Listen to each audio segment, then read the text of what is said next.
Hello, my name is Sam Adicott, and on behalf of the BCCJ, I would like to welcome you to the Travel and Tourism Think Tank 2.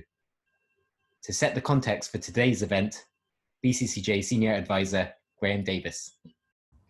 Thanks, Sam. Hello, everybody, and welcome to this BCCJ event. I've got two caps that I'm wearing today. One's working for the BCCJ, and the second is I'm living in Yakushima, and my wife and I run a small guest house and restaurant here. So we're very much immersed in the tourism industry. In putting today's event together, I mean, normally we have to look for an eye-catching headline or some eye-catching figures, but really, I mean, this industry, the figures speak for themselves. So coming into 2020 with a very rosy picture. So in international inbound tourism last year, 31 million, expectations at the beginning of this year that might go up by 7 to 10%, perhaps expecting 34 million, and good news about rising per capita expenditure by tourists. But then obviously Corona's hit, and the numbers you all know, the 99.9% drop in inbound tourism. But it's gone beyond just hitting people in the accommodation industry. It's really hitting everybody, you know, airlines, airports, public transport, personal services, all the accommodation arrangers, the tourism and travel agencies, etc., conferences and events and activities. A couple of other figures. One hotel chain I was just looking at reported its occupancy had gone down from 80% last year average to 7.4% in May, recovered slightly up to 26% in July. And perhaps that tells us something about the direction of what's happening in a small recovery in domestic tourism, which would certainly be our experience here. But we can't ignore this has had a huge impact on business, on employment, on communities, and on government, local government and national government. And we're all desperately hoping that we can get back to some kind of normality.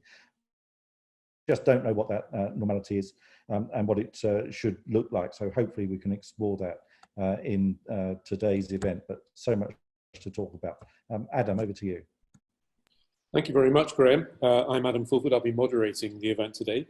We've got two panel discussions coming up. Before we go into the first panel, I'd just like to return to you, Graham, as somebody who's on the front line of hospitality.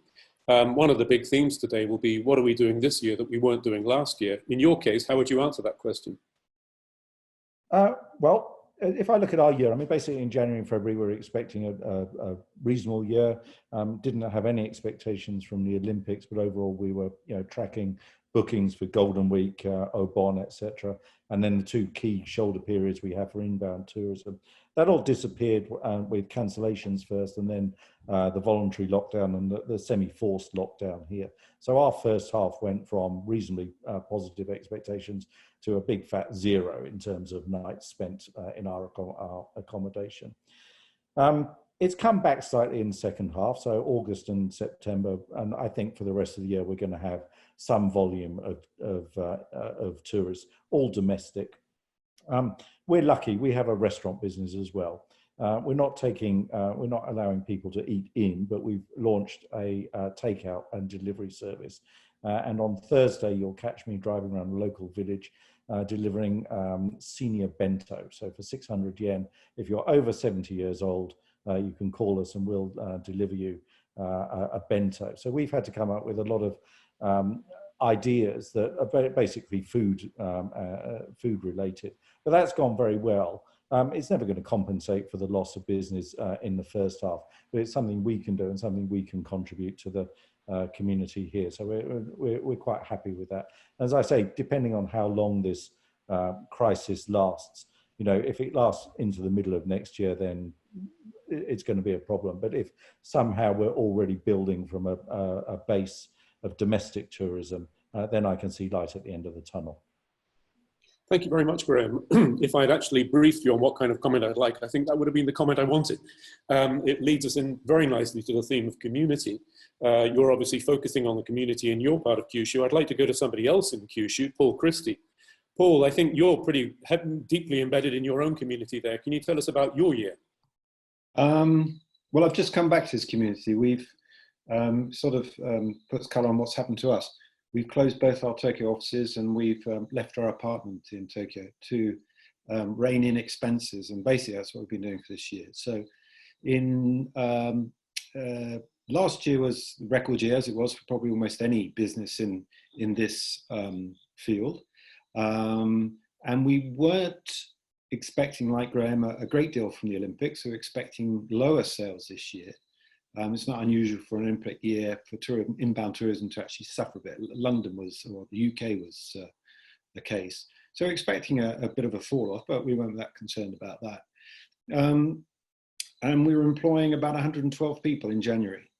Currently, we have a handful of people actually doing some work, and most of those are doing 1 or 2 days a week.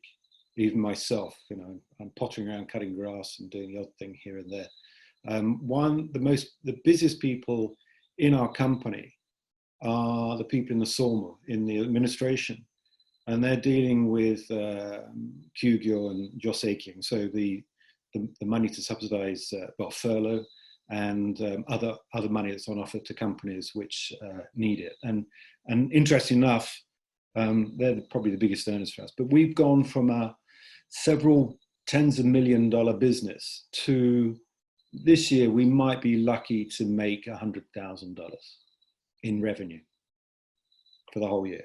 Now, we don't expect any serious business until about this time next year. We don't have much in the way of domestic tourism. We do have foreign residents of Japan joining us. But it's not really something that most Japanese would normally come to, because we're a bit more pricey than most Japanese might be prepared to pay for, especially a bunch of foreigners. You know, what the hell do they know about Japan?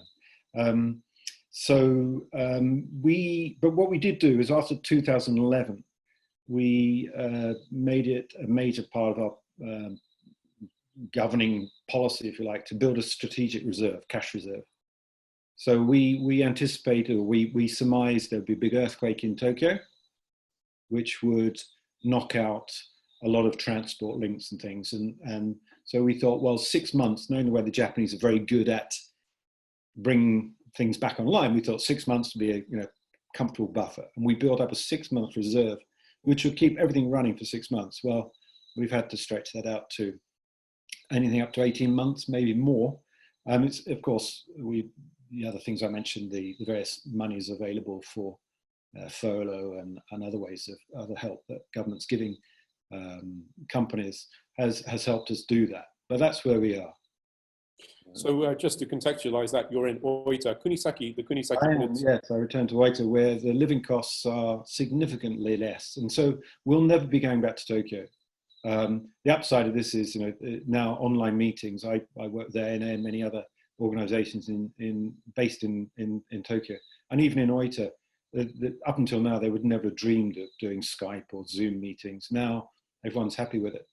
So I don't see the need necessarily for us to have another base back in Tokyo anytime in the future. Maybe we have something small, but nothing like we had before. Mm. And do you see your customers coming back in the same way? That are you imagining a different service to provide your customers? No, I don't think so. We do know that there's a demand.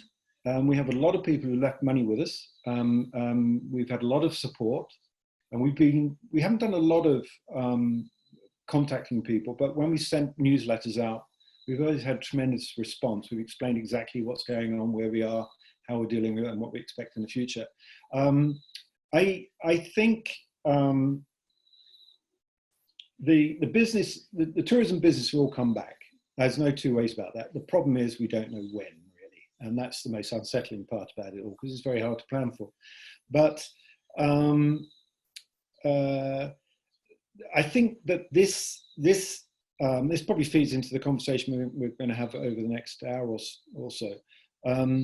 This event is, I think, just a warning shot. I mean, it's quite obvious that climate change is happening, and so it's a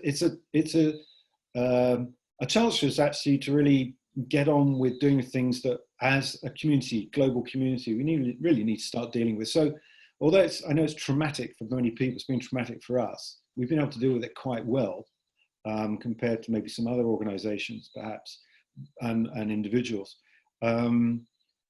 just fortunate in many ways. It's a sign of other major disruption to come if we don't start dealing with it. So I think, and that's where community, I think, really has a big role to play. Thank you very much. I'd like to move on now to Shizuoka Prefecture in particular, represented by Nao Fukawa. So now, Paul has taken a tremendous hit this year commercially. In that same year, you've set up a new company, so you have a very strong belief in the future. So how are things now for you, and how are you dealing with the new reality? Okay, thank you. I would like to thank everybody just for the opportunity. Again, this year I joined in this, thanks to Adam last year. And the situation, like Paul shared, has been tremendously and drastically different from what we shared. Talking about my small company, it is more on the side. So today I would like to talk from the government-funded organization point of view as Tourism Shizuoka, Japan. Of course, listening to Paul, it is very difficult to run a business these days because we never know. The business is there, the demands are there, but we never know when the business will come back due to the border situations and all that. But who would be doing the role that, to harness the minds of consumers in the market and put them in the position where they still want to come to Japan and travel in the communities? That's the government job. And we are funded by the government as the destination organization of the state of Shizuoka. So we have simply continued our strategic destination marketing throughout the last, severe 4 or 5 or 6 months. And actually, when the situation was getting harder, I was in Panama City in the middle of March as a family holidays from Canada. As some of my friends know that my family lives in Canada. During the week I was in Panama City, Canadian Prime Minister called out, all the Canadians travel back to Canada, we are closing the borders. So I have experienced myself, the resort is closing down, people are getting less and less, and on the way back from Toronto, I had a couple of flight cancellations. I came back via Chicago, but I saw, all the airport lounges are closed, the airplanes are grounded, empty airports, and felt like, oh, this is something that we have never experienced before. So upon arrival back in Japan, I prepared our strategic, marketing plan, how to cope with the situation, in the coming Japanese fiscal year. And we simply followed the authentic but experience-tested tourism destination marketing, which is to liaising with media, partnering with the travel trade, and talking to consumers, and most importantly, educating our office staff members as well as community people and stakeholders, how we can have better ways to work together and see this as somewhat like an opportunity to reset the old normal to some better ways to be more, co-creative and, go ahead looking at the same goals or destinations. And that actually has brought us a couple of new things, which is I repeatedly shared with my team members, we are all in this together and together with our stakeholders and communities. So among the team, more understanding of what they sell and what would sell better in the future. I'm talking about travels and destination, and more professional destination marketing capability, and also more cohesive teamwork and stronger team membership. Together with that regional or surrounding or industry environment, they have started to understand the strategic destination marketing is very important. Instead of doing something very showy projects or something online or digital. And we try to be more on their side, including the community stakeholders. For instance, we started to monthly release COVID-19 reports from our target markets.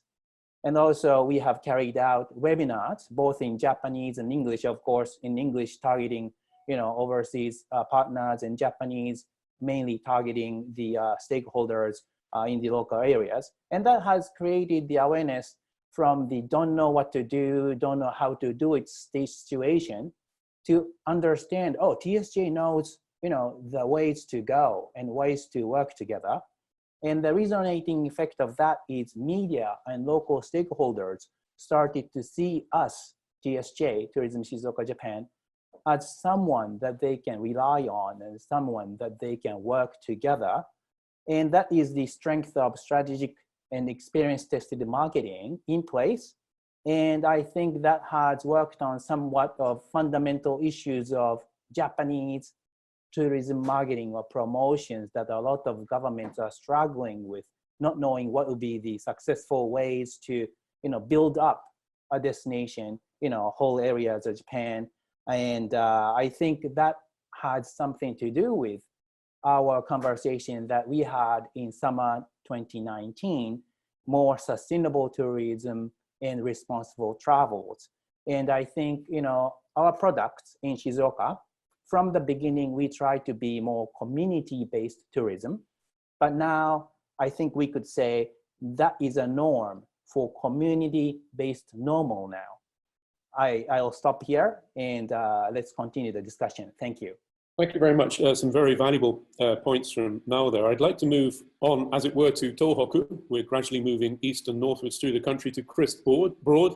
And Chris, I think you're coming to the kind of same conversation that Now is having, only from a very different perspective. Tell us what things have been like from your perspective, and tell us a little bit about what you do.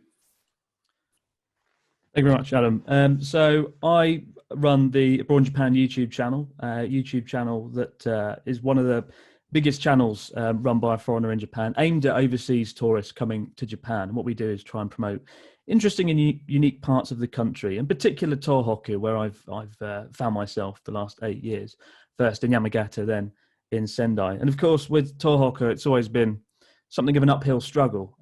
If I remember when I first moved here, when I opened a Japan guidebook, you'd have like 30 pages for Kyoto, 40 pages for Tokyo, and 2 pages for the whole of Tohoku, all 6 prefectures, which was a terrible shame because it's such a fantastic, diverse place with lots of great stories to tell. So I moved there and I started making videos there and quickly found that it was an uphill struggle. I think it's something between 1% to 2% of all overseas tourists coming to Japan visit Tohoku. And typically it's seen as a sort of place people go for a second visit to Japan, right? They go and do the golden route. They go and do Tokyo, Kyoto, Osaka, Hiroshima. We can't get those kind of people to come to Tohoku, so we focus on returning folks. And one of the things we found was the key is to just focus on unique places. There are a lot of unique places, like Aomori, for example. Hachinohe has the biggest morning market in Japan. A lot of people don't know that.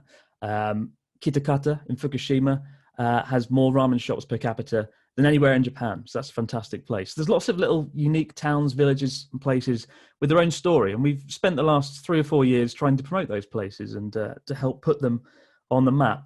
And as well, of course, as trying to shift the image of Fukushima, which many people overseas don't know what Fukushima's like. The image of Fukushima isn't particularly great, unfortunately, due to events. So we've been trying to change that and show that Fukushima is a fantastic place with a rich culture and not the desolate wasteland that a lot of people make it out to believe to make it to be. So this year we planned to make a lot of travel content focused on the Olympics. And I remember back in April, we released a video with JR East, the bullet train rail company, and we had a difficult decision whether or not to release a video promoting the JR Rail Pass, given it was April at the time, and by that point Japan was closed. We decided to release it in the end, and it was a success. But after that, it seemed a bit futile to promote travel, to go around Japan, and of course, certainly in May and June, we couldn't travel anyway. So all travel was put on hold, unfortunately. But in recent times, it looks like we're about to resume. I do work closely with a lot of tourism agencies around Tohoku. I've worked with the JNTA in the past, and we are planning a series of videos around Aomori and Akita in October. So that's resuming. And of course, I do spend a lot of time talking to people that are coming to Japan on the front line, given what I do. And back in April, most people that were coming in April told me they were planning to postpone to October. But of course, now they've had to postpone again. But people that were coming to Japan are very much still of the mindset that they want to come to Japan, and that's not changing. And as soon as things open, they are very much going to come to Japan. So that's encouraging, I will say, that I don't think it's deterred foreign travelers. I think they're still planning to do it. So, yeah, I mean, I think it's a very difficult year, but I think I'm optimistic that once things open, that things will gradually start to resume. So that's my thoughts on that. Yeah. Thanks very much, Chris. And if we can now get perhaps a national perspective, moving on to Ruth Jarman. Ruth, you work with companies and local governments all over the country. What's the new normal been like for you? Yes, I might go against the grain here because I'm feeling quite positive about this, that a lot of our partners that we work with sort of, I mean, I'm not going to say that people were relieved, but people felt a little bit, we've been given another year before the Olympics come, because there were a lot of places that didn't feel very prepared, right? I think the thing that we did as this was happening, it reminded me a lot of the financial crisis around 2008, I think, 2009. So we just sort of decided, what is it that we can do? Instead of thinking, what are we unable to do at this point? What is it that we can do for Japan, for the economy, for the industry? And one thing, when we did this last year, I would like to thank Adam so much for having me again this year.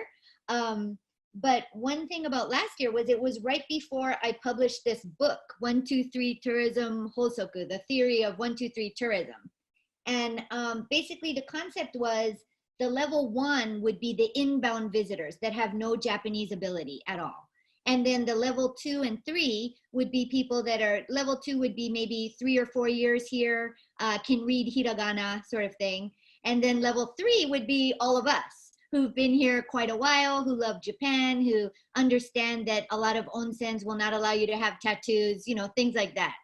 And what I've noticed ever since this all started is I get a very strong feeling of non-Japanese and Japanese coming together in an all hands on deck kind of attitude. With Sado Gashima, they have this huge event every year called Earth Celebration that focuses on kodo, the drumming troupe that they have. And for the first time this year, within literally in 3 months, the decision was made to put it all online. And I have never seen something so innovative, done so well, so quickly by a very traditional Japanese group, right? So the thinking behind having the courage to try something totally new, and it ended up being a huge success, so much interaction from around the world. I really think that kind of what Paul had said earlier is that next year, if things do start to normalize, which I really think that they might, that we might see more visitors coming in, I don't know if everyone's going to go back to exactly how it was. I have a feeling that Earth Celebration will do an online as well as a real-time, you know, in Sado presentation. So I feel like this has kind of been an opportunity to leverage a lot of this technology, and also for a lot of very traditional thinking firms and localities to sort of be forced to do something new, have these online meetings. And it's kind of like, obviously, you know, having the virus around and having the economy struggle so much and all of us worried and, you know, people unwell and all the bad parts about it put aside, this has been a very much needed push for all of Japan. So when I was mentioning the level 3 people, many of you know that my company has a group called the Jarman International Core 50, where we have some, I wouldn't say influencers in terms of numbers, but, you know, thinkers gathered, and we do different consulting projects and stuff. It's the first time, you know, they say the scales fall from your eyes. So yesterday we had a big virtual Kochi Prefecture event at Marugoto Kochi Antenna Shop in Tokyo. And we divided into 5 groups. It was cuisine, snacks, history, yosakoi, and sake. And we got 5 of these experts from the JI Core 50, different people, to come in and talk about these topics. I could not believe how surprised the Japanese side was that these the longtime residents of Japan, the non-Japanese residents of Japan, have so much knowledge about these topics. And they have a very interesting perspective. So it feels to me that up until now, all of us long-term people have kind of been under the wire, sort of supporting things from below. But now we've sort of come out to the forefront, and I realize that a lot of our Japanese counterparts are seeing us much more as part of the team than they have so far. So I see this going forward as inbound starts coming back and people stay longer and they want to go to Tohoku and they see all these fantastic stories that Chris is putting out. People are going to come and they're going to have a much deeper experience because of the input that's being given by this all hands on deck sort of attitude that I feel. I'm sorry to be overly positive, but I'm a cheerleader, you know, by trade, so I can't avoid it. But yeah, let's continue the conversation. No, I think we can all do with some positive outlooks right now. But I think that in a sense, from my perspective, just briefly to wind up this first half of the panel discussion, I think that Japanese culture is almost purpose-made for a crisis. And I think that what we're seeing now is actually the core essence of Japanese culture in action. And I think it's a great time to harness the best of Japanese culture. In my own experience, I find the best of Japanese culture out in the villages in Tohoku. Chris, I worked with a little community in Idemachi in Yamagata-ken. I've learned so much in that little community in the mountains that I could never have learned in Tokyo. And that culture is rapidly, or was rapidly, disappearing in Tokyo. But then when something like this happens, it tends to bring those values to the forefront again. And I think that linking with the community in a new way, as Ruth is saying there, is one of the great opportunities. One of the big purposes of this event today is to understand exactly what the new normal is for each of us as stakeholders in this very, very important business for the future of Japan, so that we know how to co-create that future. So I'd like to move on now to the second half, where we're going to be focusing more on business.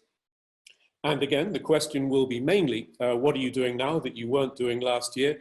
And first of all, I would like to bring in Christina. Last year, she would have been very busy with the Rugby World Cup. This year, she would have been looking forward to working with the Olympics. Wow, no Olympics. Christina. Hi, thanks, Adam. Yeah, exactly. So, as you've mentioned, SCH Japan, we were the official hospitality provider for Rugby World Cup in 2019. As we all know, Rugby World Cup was an extremely popular and successful event for Japan. From a sports hospitality perspective, that was really the start of our industry here. And as you've just mentioned, compared to some of the other panelists, we were actually expecting a lot from the Olympics this year, but obviously the pandemic has changed those plans. So what is our new normal at SCH? Fast-paced change, scenario planning. What are we going to do to actually survive in the next 18 months? As obviously we're still planning for next year's event, but we've been focusing on different areas of our business. Of course, staff, always number one, the safety of our staff, and planning on how we are going to keep our customers safe in our event spaces. But within that, of course, we've also got to look at how the business is going to be profitable. So we've done 2 key things. One is we've applied for a travel license. So we see this as the first step for us to diversify our product offer here in Japan. So we are hoping that by the end of this year, that's going to allow us to create new and original sport travel packages for the domestic market. We see a lot of opportunity in regional Japan, where a lot of sports, like things like golf, for example, golf hospitality can be offered in Japan, amazing golf courses. So we're working on that, and we're talking to potential partners and rights holders, local government to work with to deliver those events. And the other major thing that we're focusing on is technology and the changing consumer industry trends that we're seeing. So obviously all around the world, things are changing very quickly. So we're closely monitoring the role that technology is playing in the sport event industry and how we can bring things like virtual hospitality to Japan. In the hospitality event spaces, for example, we see things like thermal temperature checks, contactless payment systems, registration systems that, you know, are sort of not the traditional that we're used to seeing. You know, Japan still relies a lot on paper and sort of things like fax. But as was mentioned earlier in the by a fellow panelist, like I think it's really forcing change and quick change in Japan. So that's a very positive thing that we're seeing. Thank you very much, Christina. And you've clearly been addressing some very important themes here, adaptation being one of the things that we've all been thinking about this year. And I'd like to bring in somebody now who's had to adapt very, very quickly to the new circumstances. Jun Otani, with your company TravelX, you had a lot of physical spaces last year, but that's changed completely, hasn't it? Yes, correct. So thank you, Adam. So actually we run the 80 stores in 2019, but currently we just operate at 13 stores, which we can serve the FX currency exchange and also international payment like remittance. So actually that's these stores can make money at the moment, but the other stores are mostly located in the airport. So the business will be according to the tax and flights recovery. So in our forecast, based on the information from IATA, so probably in maximum 50% flight recovery in the next year. So in light of the business, we need to design our financially, our physical stores, network, you know, have to be designed based on that sort of forecast. So that's a fact, right? So I think there's kind of uncomfortable fact that we may need to embrace post-pandemic in the travel industry. So probably mass tourism, which we had relied on before pandemic, may not be the mainstream of the customer demands next year or after the pandemic. As a result of that, I think tourism will be more personalized and individualized, more close as a small groups. I think it's not happening on only for domestic customers, but also for all the inbound tourists who are coming to Japan coming years. So from that standing point, I think especially for the TravelX, unfortunately, we had focused on the transaction as a counter before. However, the customer would like to know more information, not only for just a transaction time, but before the tourist tour, before the trip, on trip, after the trip. I think we need to face and we need to approach the relevant contents of communication. And more importantly, we have to focusing on the long-term relationship rather than the transaction in a one shot, one time. So now I just got to know, or based on discussion in the past session, I think I certainly regret that I had no later how to reach out with the regional community and the other partner within this association, or like Chris, and you know, so they influence a lot of information from a rural or some hidden place from the other countries' tourists. So actually, I was born in Fukushima, so I really, really appreciate your explanation about the hidden place in the Fukushima. So in short, so from the business perspective, I think we need to be more focused on with reaching out the society and the community and across the Japan, not in the Tokyo, Osaka, in the main city, but more like a regional and a rural area. That's my takeaway from the first session. Back to you, Adam. Thank you very much, Jun. I think it's great to hear a Japanese perspective saying we've got to reach out and engage with new people in new areas. And I'd like to maybe develop that with Hans. So Hans, you're also very much on the front line in hospitality. And you're dealing with hotels that need to be filled with customers. How on earth are you coping? Thank you for that very good question and a very appropriate question. It obviously has been a very difficult ride, like for most people. The nature of our business, being a management hotel operating company, means that our hotel owners, so we are not the hotel owner, are the ones that are actually carrying the burden right now. So our role in that is to, first and foremost, is how do we help these owners to have a cash neutral situation as much as possible. So that has various components, as you can understand, and complexities around it.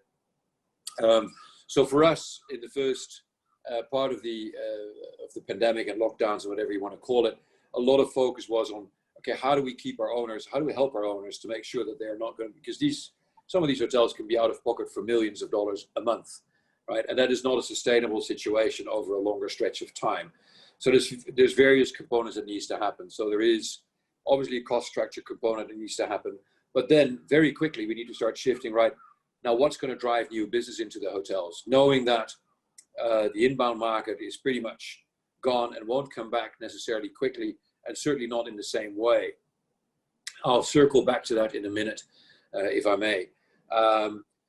And so we, like all of us and previous speakers on this call, we needed to quickly shift to, right, so the domestic market is there, has always been very important in Japan, and that's a very fortunate thing. We operate in 124 countries. There's many countries that can't make that statement. So in Japan, we're very fortunate that we do have a buoyant domestic market across all income groups, as a matter of fact. So, and again, I'll circle back to that a little bit later. So it was really about how do we redesign domestic strategies, marketing strategies that help us attract people back into the hotels. Microtourism comes to mind, so people wanted to stay close to where they live, so 2-3 hours away, etc., etc. So all these things were worked out into our marketing strategies, and we have indeed seen some good pickups, particularly in our second and third tier city hotels. So the main Tokyo, Osaka remain difficult markets, simply because their dependency on inbound travel has been growing greatly over the last couple of years, as we all know.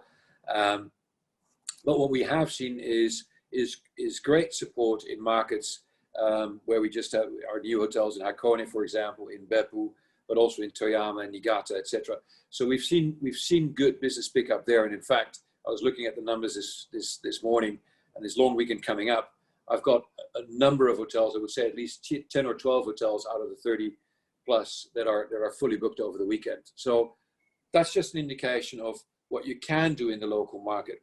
Now, if I could just circle back a little bit to inbound travel, because I think that's maybe of interest to all of us and a discussion to have. We're taking a view that inbound travel will come back, but in a very different shape. Corporate travel and MICE travel will be vastly reduced. Many speakers on this call already spoke about the fact that we've become very comfortable in doing this kind of meeting. We're having a meeting, we're doing it via video conferencing, and everybody seems to be getting a lot more comfortable around that. So the need and companies approving travel, that would have to be very essential and very purpose driven before that even gets done. So I think corporations globally would have revised their travel policies already big time. Not only the class you're traveling, but if you even travel at all once that is possible again. So I think that will be impacted heavily. So we need to start changing our focus. Now, the good thing is, and all the previous presenters refer to and know this better than I do, Japan has a lot on offer. And what I'm very encouraged to hear is that we're actually getting better in speaking with relevance to our market. We're testing it out in our domestic market, but we're changing it. And we all know that that was needed. we needed the way that we talk to markets. We needed to change the way we talk to markets, domestically, but also internationally. So may this be the pre-boat for us to get better in that. Once international travel starts again, we're going to be able to communicate with lots more relevance to markets. Yeah, because the one international travel or inbound travel that will come back is leisure travel. People will want to travel again. In particular, I'm just putting it out there for those who are interested, what we are seeing from a global perspective, in particular, the high end of the market, the luxury market. People with the disposable income, very quickly, when they see the opportunity, they will travel again. When they know it's safe, they will travel again. And that's maybe the last point I want to make, and that we need to, there is a massive opportunity, and that will not go away for some time. What we have done within ISG, and not just us, so let me be quite generic, my colleagues and competitors with Marriott and Hilton has done the same thing. We all have worked on what are the essentials that people want when they travel, and one of them was hygiene, right? So the security and the safety of hygiene of a safe product and a safe hotel was essential. So when international travel comes back, we have a massive opportunity in Japan, because in our DNA, we are actually already a little bit better than most. Wearing masks is not a debate here. Having sanitizers everywhere, we always had it. We just added a few, but basically we always had it, right? So for us, it was almost business as usual with a bit on steroids maybe, but in principle, we know how to do this, right? Well, that in itself is a marketable opportunity. Yeah, and if any predictions are right, if you're going to make a world map of mask wearing versus not mask wearing and how the virus has spread and what have you, arguably Japan wouldn't come off too badly, I would say. Now, inside of that sits an opportunity. Once markets open up again, that is something we can talk about. We have high hygiene standards. We have inside the culture, way that we behave and interact with each other with respect, and respecting the other and keeping each other safe. That is a massive opportunity to entice people to travel again. And people have already this kind of ingrained respect for Japan anyway, because that's how Japan always is marketed. So people will come and will respect it. So I think looking ahead, and we know we are probably 18 months, maybe even 2 years away from that really coming back at pace. Having said that, we have time to prepare and practice. And I think a lot of the things that I hear from the previous speakers, but also from what I see from our own experiences, is going to enable us to come back actually even stronger than we were before. And I think we might be that one country that has an opportunity to accelerate leisure tourism faster than most, because we have such a good offer. Yes, thank you very much, Hans. Just for people who are not aware of the abbreviation, MICE, M-I-C-E, that's Meetings, Incentives, Conferences and Events, which has been a very, very important part of the Japanese tourism landscape, and is actually adapting as we speak these days, with more conferences going hybrid or going online. So I'd like to move on now to somebody else who represents a company that has had to adapt in any case over the years, Airbnb, and Mika Yamamoto. So Mika, Airbnb, it hasn't been easy for Airbnb even before the pandemic. So your company has been accustomed to having to adapt to difficult circumstances. Tell me about your year. Thank you, Adam. Hi, everyone. This is Mika. I'm covering public policy activity for Airbnb Japan. To answer to your question, I'd like to cover 3 points, which probably somehow overlap with what Hans mentioned earlier, but I'll be very brief on that. So firstly, as Hans mentioned, we see a solid growth on domestic travels, and perhaps thanks to the GoTo travel campaign initiated by the Japanese government as well. And what we see particularly is travels within 80 kilometers, roughly 1.5-hour drive, are very popular for some reason. And people have a strong preference for entire home listing, which secure the private space for people. And also everyone's top priority is travel safely. And we rolled out an enhanced cleanliness standard that we worked with the experts to compile to help hosts meet guest needs. And also we can tell from the search history that people are looking for a space with Wi-Fi, kitchen, washing machine, etc., perhaps for a month-long vacation, which is also supported by the government as well. And at the same time, we also see some people who are booking listing in the urban area or residential areas to use these spaces as their workspace nearby their homes as well. And the second point I would like to talk about is there is a diversified usage of the listing to meet the emergency needs in Japan as well. Globally also, we supported hosts to offer this listing to help the accommodation needs of essential workers. And also we see there's a lot of needs of the temporary accommodation for those with mild symptoms of COVID-19, and also those who are returning from overseas need to stay in a space for 2 weeks or so. So I think that there's an increasing demand or steady demand for that as well.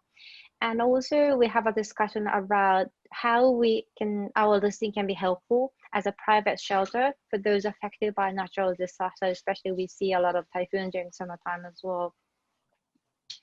And the last thing I would like to add is the online experience. So at the start of the COVID-19 pandemic, our host came to us with an idea to host virtual versions of their experiences. So we use Zoom so the host can use Zoom to connect with a dozen of guests to share their unique experience with their passion, etc. And we were able to launch the online experience within 14 days. And it's it's the fastest growing business for us. And globally, we see more than 800 online experiences available. And some of the popular ones has already have 2,000 reviews. And this product was launched in April, so you can tell how fast it spread among the community. And in Japan, we have more than 50 active online experiences available. And it includes some, for example, Japanese Olympians experience, as well as the meditating with the Japanese monk and magic experience as well. And we are thrilled to find that Japan is home to half of the top 10 most booked online experiences in APAC as well. And we were able to partner with Shibuya Tourism Association the other day to continue promoting Shibuya during the COVID-19 period through online experiences as well. And we see a lot of guests are booking their experiences to kind of virtually walk around Shibuya.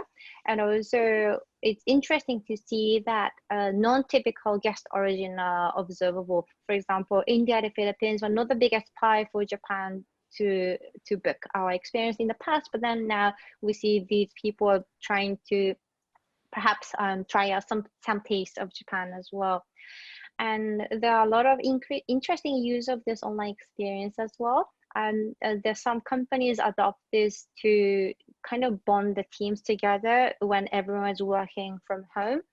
And at the same time, there are a lot of hosts who are providing their experience in a very isolated area. So it seems like a great opportunity for hospitality entrepreneurs to continue sharing the passion experience and the assets they have with inbound guests throughout this period as well. So what we are hoping to do is to be able to continue providing a connection between people to people. Especially, I was very impressed with the power of the people during this period, especially some guests asking what the host where they stayed in the past to see how they're doing, and also offer some donations as well.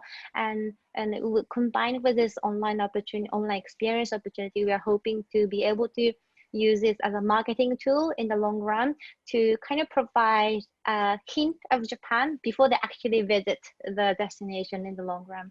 I'll stop here. Thank you, Adam. Thank you very much, Mika. So some very interesting and practical ideas. I think we've seen a range of opinions so far, but we wouldn't like to stop there. We've got a great opportunity with 86 participants at the moment to really make use of the traditional tea ceremony value of Ichigo Ichie, making the most of this moment where we've all gathered. It won't come again.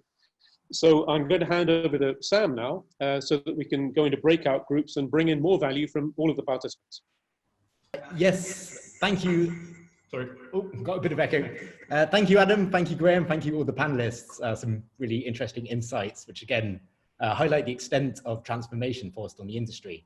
I'm sure many of you have questions, and just hold on to those. We're going to jump into the breakout groups, and then if we've got a bit of time at the end, we'll see if we can answer a few. So moving swiftly forwards, we would like to pitch a question to you guys. So we have 85 participants, and we want to ask you, what does your group see as the way forward? And that can be in the context of community, your company, Japan, or the industry as a whole. So I'm going to paste a link in the chat. So if you could all click on that. And what we're looking for from each group is no more than 2 sentences or 1 point. We're going to send you into groups, and we're going to bring you back at around 1:08. You'll see on the Google Docs as well, there's another link. So if you have some more sporadic comments, feel free to put them there. We're going to collect them after the event and share some of the thoughts with all of the attendees from today's session. Following the breakout groups, we're going to bring it back to the panelists and invite them to comment on some of your ideas from the main document. While they're commenting, if you would also like to share your camera or have a comment to make yourself, please raise your hand, and you can do that by the participants option. So click on participants and then click raise your hand, and then we'll try to bring it over to you. Now, you're welcome to share your camera in the breakout groups. I'm sure no one will have a go if you're not wearing the correct attire, but also it might be a nice idea just within your breakout groups to start by doing a round of introductions, just so everyone knows who's there in that group. Right, so now at the mercy of the technology, I'm going to start the breakout groups, and see you all very soon. Yep, so I'm back again. Thank you very much, everyone, for your contributions. Now, we don't have much time today, so I would like to offer each of the panelists a chance to respond to one of the suggestions that you've been listing in the Google Doc. And I'd like to ask Sam to help me with this. So what I'm going to do is I'm going to read out the points that I can see that you have left in the Google Doc. And then if a particular panelist particularly wants to answer one of these points, then please raise your hand and we'll have you answer that particular point. So I'm going to start reading them now. Panelists, please raise a hand when we reach something that you want to speak about. Smaller hotels. Rooms you can work in away from big city. That's number 2. Number 3 is length of stay increases. These might overlap a little bit. Number 4, reduce price staycation weekday 2-night special. I'm not sure if I've interpreted that correctly. So weekday 2-night specials, for example. Okay, so I'm going down the list again here. We've got the pandemic has led to a greater acceptance of creativity in Japan, a mindset change, the opportunity to build up new ideas, new technologies, and new ways of working, remote working. Going forward, it will be important to maintain flexibility and retain the focus on values and community enhanced experiences. So that's quite a long point, but there's a lot of meat in that one. Is one of our panelists ready to address that point? Here's another one from Breakout Group 4, hybrid events and experiences. Promote hygiene and safety standards. Travel likely to restart in APAC first, then Europe, US, and finally Africa, obviously subject to change. Moving on to Breakout Group 5. Slow trips, longer stays in one place. This goes back to a point we had before. Explore nature. More car travel to nature. Travel in smaller groups, own transportation. Reinvent ideas to accommodate domestic travelers. More interest in outdoor activities, alfresco dining. Spread of domestic travel season, year-round, not focused on, for example, Golden Week. Breakout Group 7, more experiences online. Virtual tours and introductions. Explore new markets or diversify product service offering. Reduce physical locations for services that don't need as many physical spaces. Accept lower volumes for the foreseeable future but improve quality and experience to those who are more accessible. Breakout Group 8, focus on local community groups driving engagement. Increase digital awareness to keep international interest in Japan. Internal training and work with local prefectures to create new products. Leverage local prefecture antenna shops. And we've got one more note here. Refashion unused community resources, e.g. buildings, cinemas, schools. So that, I think, is all I have for the time being.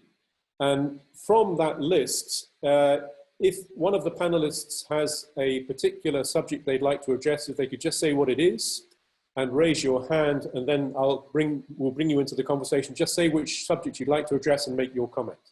So panelists, do we have somebody who would like to say something here? Okay, now. Thank you. Go ahead. I actually, sorry, I'm kind of sneaky. Oh, sorry, you're still mute, V. Sorry, just a second. I'm just going to raise the volume. Sorry, could you start again? Can you hear me now? Yes, I can, sorry. Okay. I said I'm a little bit sneaky that I don't have individual point that I want to mention, but just, you know, generically that I want to share that, you know, all these are really good and constructive, I think, insights and comments from the point of view of markets or marketeer. But I would like to raise that, you know, where are they actually going to travel? They will travel, again, I say, in the community. And who would make all these travels in the future available or come together? I think the youth in the community, because, you know, this is a long-term ongoing process of the new normal or whatever. At the same time, I would like to ask, who suffered the most from the last 6 months? I'd say that is children and school kids, that they couldn't even go, and they couldn't even go to school excursions and stuff. So I think, you know, there should be some ideas that tourism and travel could contribute to more of the well-being of children and youth in the communities, for them to fulfilling their life experiences where they live, as well as to identify true joy of humanity. And that's I wanted to share with you as an additional comment to all those constructive comments. Thank you. Thank you very much, Niall. That's a great comment. Okay, we've got Graham, who's not a panelist, but I'll let you in. Oh, well, if I'm not qualified. There's 2 points here that I think are linked. One is the buildings and the accommodation. And I think people, you know, tourists we know, are asking for almost hermetically sealed accommodation. They want that self-catering, or they want to be in a cottage where they're not meeting other guests. And I think, you know, there's the rise of glamping as well, and camping. So I think there's a whole series of opportunities around the style and format of accommodation. Somebody said smaller accommodation, cottages, etc. So I think that's going to be a big trend on the demand side from customers. Now, what that means for you if you're a big onsen owner or one of the traditional ryokans, and the investment you would have to make to refurbish your accommodation, or whether you're going to start again. But that leads into the community and planning regulations, and the ability for us to actually use the space that we've got and provide this kind of accommodation.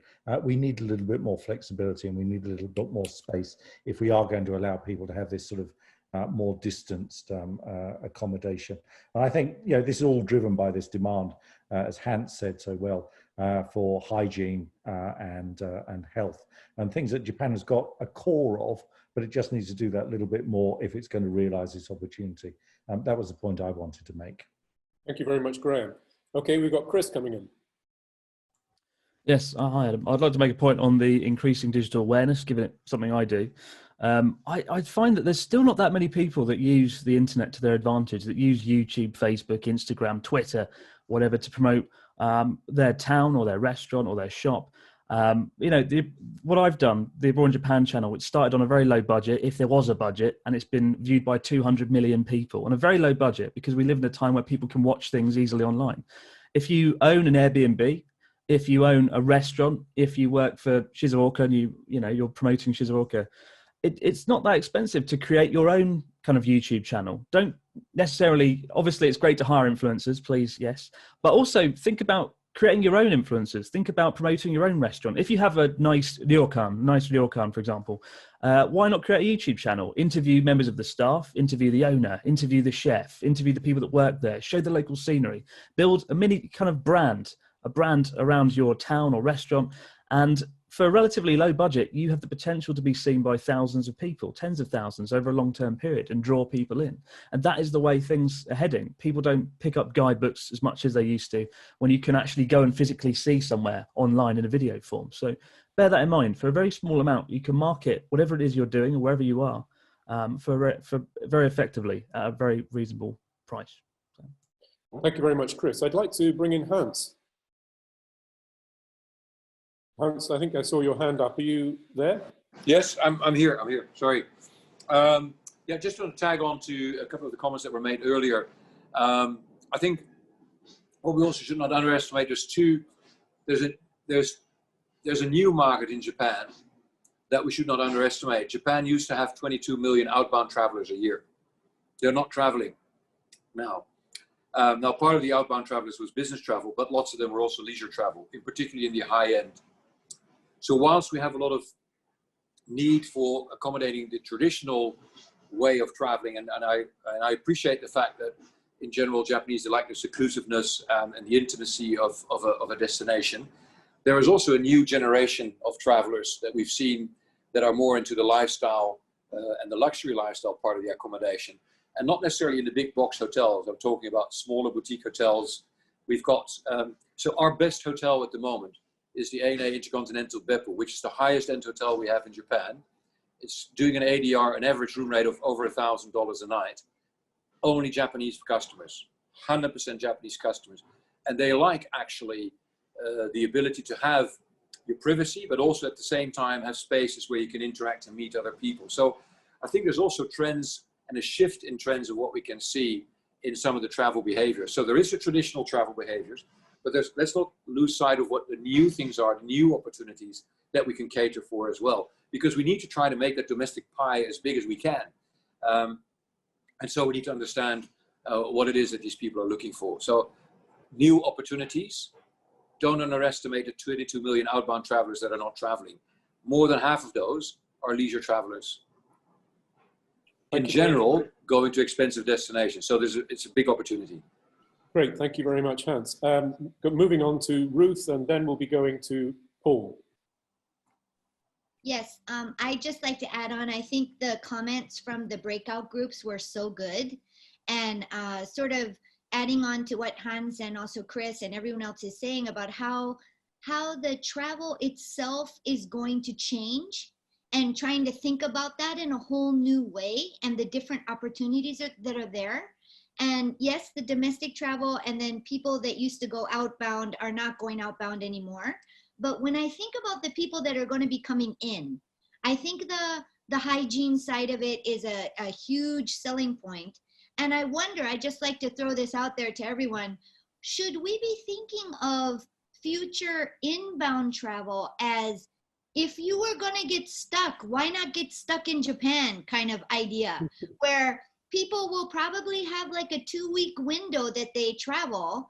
What if they had to be isolated? What if they took the test and it turned out positive or something? You know, people are going to be thinking in ways of longer term, like some of the breakout groups said. And then what if I got stuck there? What if I got stuck in Tohoku? Would I be okay? Is there a hospital nearby? Like, where would I isolate? And the Airbnb private shelters come in there too. I mean, it's sort of like a new approach to what people will be thinking when they come to Japan. And I think that is a huge offer, that if you did happen to get stuck in Japan, if the airports did have to close for some reason, what a great place to get stuck, you know, and you're welcome. And so we just need to figure out what is the infrastructure requirements there that people would need to feel secure about what if they did get stuck in Japan, how would they handle it? Great, thank you very much, Ruth. And moving on now to Paul and then June. Paul. I was very pleased to hear from Hans that the ANA in Beppu is doing very well. It's a 30-minute drive from where I'm sitting at the moment. And it is a delightful hotel. I was lucky enough to be shown around it soon after it opened. And I'd love to stay there, but I'm not sure I have enough money to do that at the moment, maybe in the future. I would like to add that I think there is this opportunity now to do all sorts of things. There's been fantastic ideas. I was very interested to hear Chris is talking about the use of YouTube, which I have a history 25 years ago in TV, and I'm trying to relate that to YouTube, and I'm not sure I found a very good transition if I ever will, but we'll look at that more closely in our company. But it's not that the old models will die.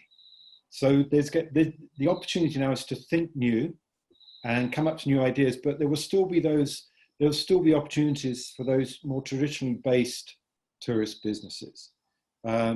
So I'm not sure there's many people who are involved in that side of things in this particular online webinar, Zoom meeting, but those will still be there as well.